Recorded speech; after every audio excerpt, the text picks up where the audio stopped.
Alright, so this video is a little bit late because I usually like to make the Shujo Pool video before the banner release. And well, Aria banner is already here for some time. I know that a lot of you already pulled Aria, like frame 1 as soon as the banner pops up. But still, I did some calculations about weapons. I know that some of you are still like thinking, should I pull Yuzuha? Should I get the signature? Should I go for Mindscapes? Or should I get Aria signature, for example? There's so many questions. Some people even pop it up on my Discord server asking, do I really need Aria signature? So yeah, I did some calculations. Also, flashbang alert because Google Sheets only has light mode, so yeah, it is what it is. With Aria weapons, Mindscapes as well, and then Yuzuha weapon calculations both for anomaly things and attack things. Yeah, that's right. I personally like using Yuzuha on attack things, and I think it's really important because a lot of people are just going to pull Metanuki Morphosis because it's the only way for you to maximize Yuzuha's buff. Even if it pulled Aria or not, in this video we're going to be talking about all these numbers, so maybe you can save some polychrons for the next patch. But you know what's even better than saving polychrons? Listen, we both know how important it is when it comes to saving money on these gacha games, and that's where LDShop comes in. LDShop.gg is a top-up platform that offers massive discounts and good prices for a lot of different games, including Zenless Zone Zero. All you need is your server and the UID, and you're good to go. You just select what you want to buy, you up everything here, you press top up, and then you're going to get a confirmation detail page. Make sure everything here is correct because, of course, you want to get your polychrons and your internet membership, right? You just wait a little bit, and your polychrons are going to be delivered to your account that fast. Look at this. And you know there's double top-up bonuses that you get on the first time you buy one of those monochrome packs.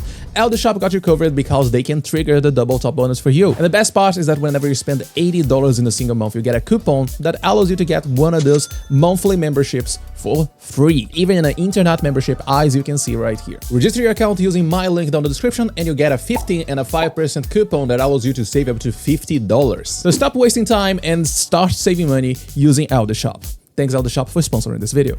I don't have Aria gameplay to put in the background because, well, my Aria is on level 40. Well, let's just leave Piper in the background a little bit. We'll briefly talk about her, right? So Aria is basically another anomaly agent, but this one is kind of interesting because she's meant to be played as a hyper carry anomaly unit, you know. And it's not that Aria cannot be played around disorder, that simply she benefits a lot from staying on the field, from dealing a lot of damage and building up resources for the stun window.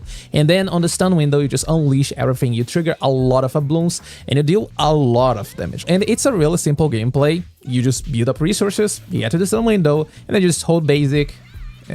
I personally find it a little bit boring, I am not going to lie, but it's simple, it's basic, there's nothing wrong with it. If you want to have an easy time playing an anomaly character without worrying too much about disorder or anomaly cooldown or stuff like this, some of the really deep mechanics of anomaly, then Aria is the character for you. It's just anomaly made easy, and you just put 2 supports in your team, and there you go, you're going to have a good anomaly hyper carry on your team. I still haven't made a guide for Aria, so I'm going to leave some guides in the description in case you want to learn a little bit of the character. But from me, you're probably not going to see an Aria guide that soon. Okay, but I still did calculations for her, and that's what we're going to talk about right now.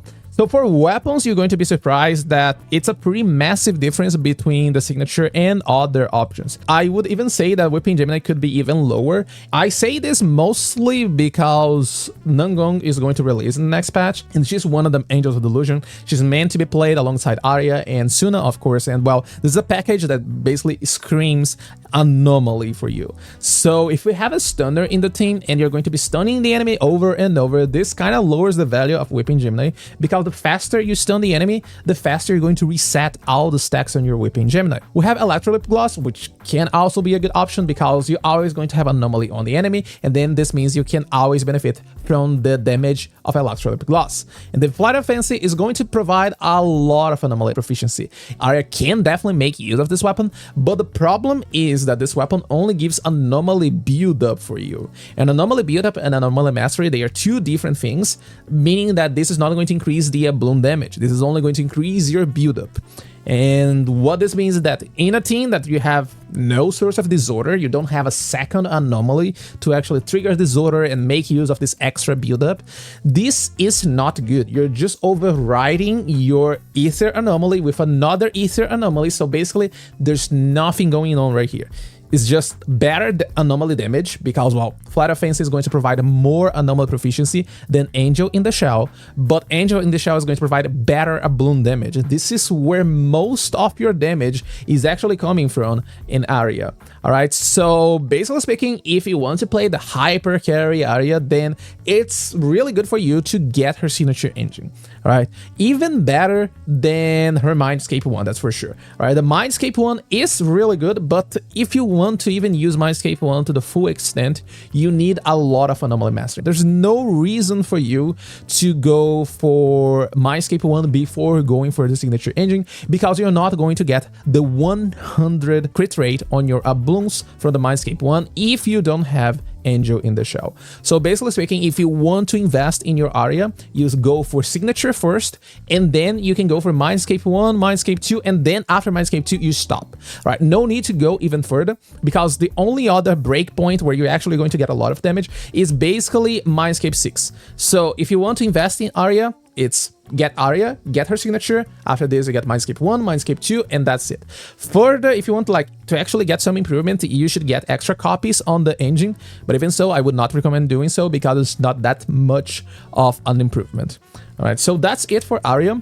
And next, let's talk about Yuzuha. And people just call Yuzuha the anomaly support. I feel that this is wrong to some extent because Yuzuha is much more than that.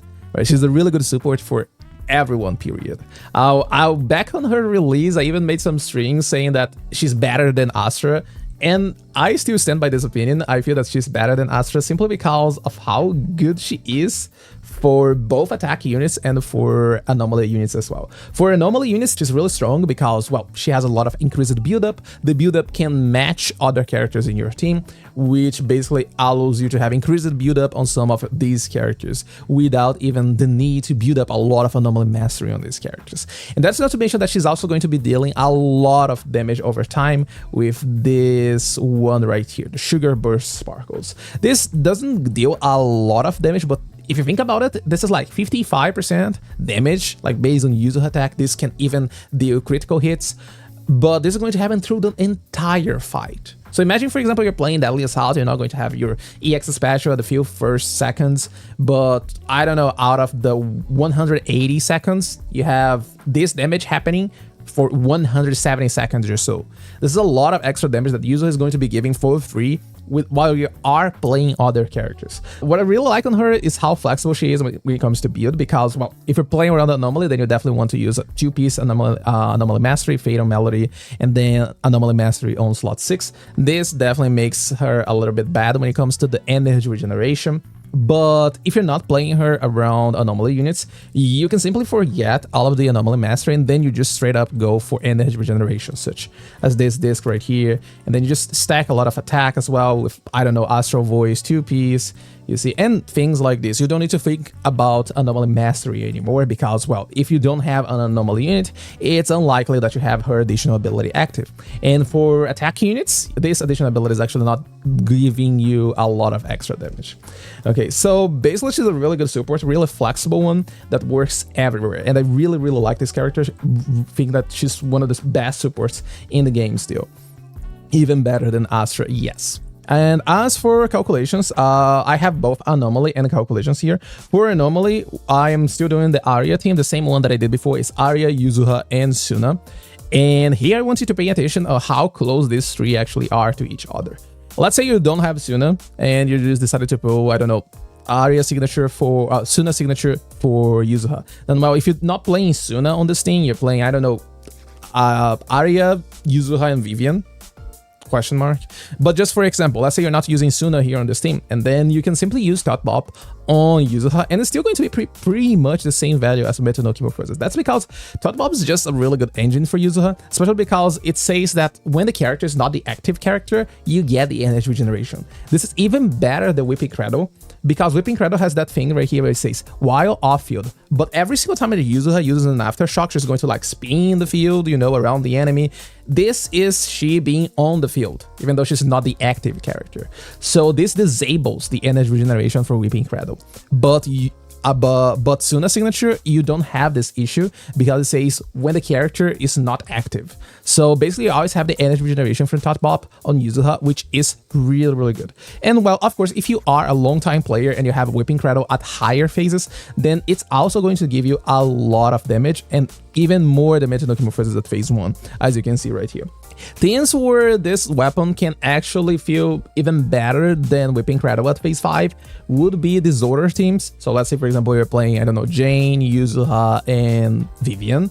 Then this is the kind of team that you're probably going to get a lot of value from Meta no Okimorphosis, because all the extra all the extra anomaly proficiency and all the extra build-up allows you to have a better time going from assault back into corruption, back into assault, and stuff like this. But for Aria, for example, you're not going to see a lot of value on Meta no Okimorphosis, and in general, you're not going to see a lot of value on Meta no Okimorphosis. I am not going to lie. For attack teams, Meta no Okimorphosis is definitely the worst possible option because this weapon is not providing anything that attack characters can make use of. This is only going to provide what? Anomaly Mastery.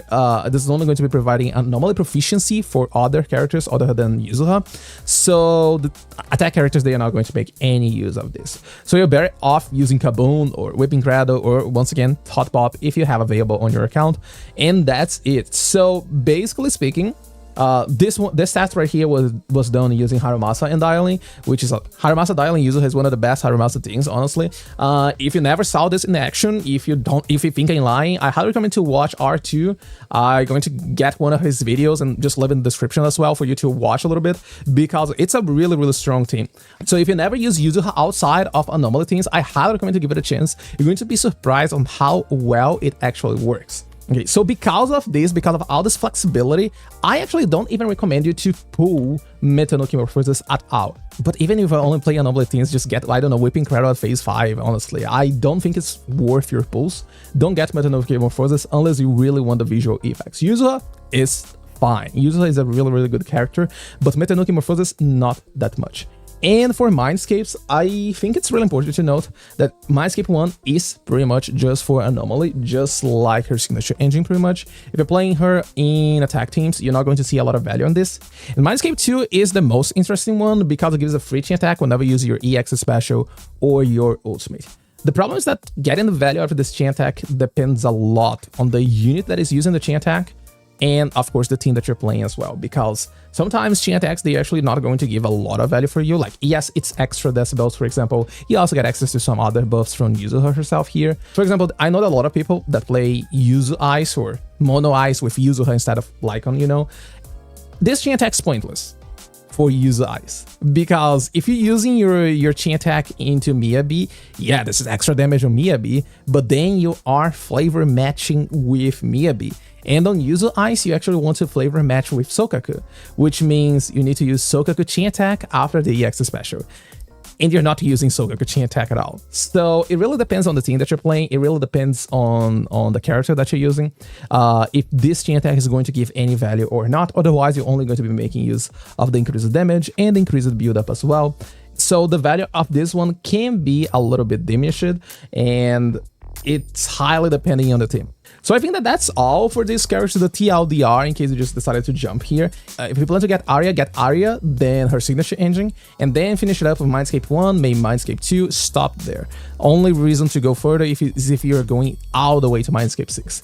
And for Yuzuha, I highly recommend getting the character. It's a really good character, both for attack units and anomaly units as well. Don't be fooled by people that just say that she's the anomaly support. She's much more than this, alright?